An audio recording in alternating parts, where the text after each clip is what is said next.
Hi, welcome to High Road to You. This is Mark Stouffer. And something that I want to share with you hopefully will inspire you and encourage you if you happen to be in toxic relationships. And I share quite a bit that I grew up in a very toxic environment. My family members were strung out. There was a lot of criminal activity. There was a lot of drug use, and it was extremely toxic. So at a very young age, there was a tremendous amount of influence. I had 4 probation officers before I entered high school. Just to give you an idea, I had been kicked out of a junior high for fighting, and then within a week transferred to another junior high, was kicked out for selling drugs.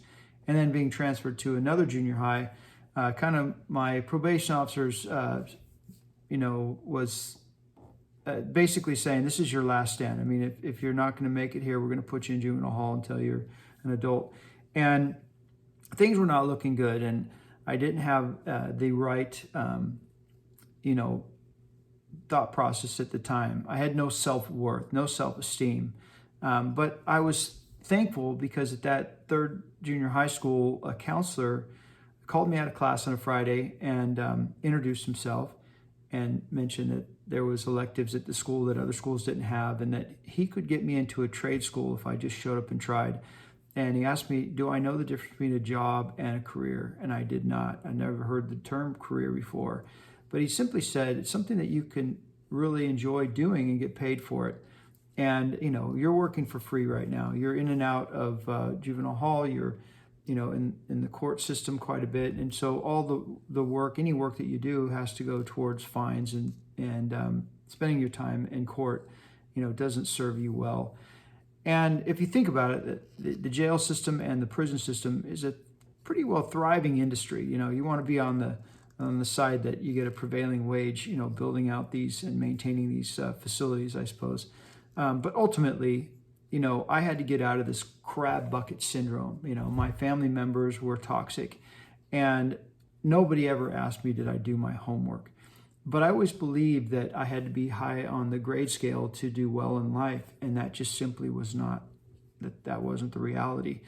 And so I learned a trade and did quite well, and really, really loved what I did. I took electrical maintenance and at the trade school that I was assigned to, and it just changed my life forever.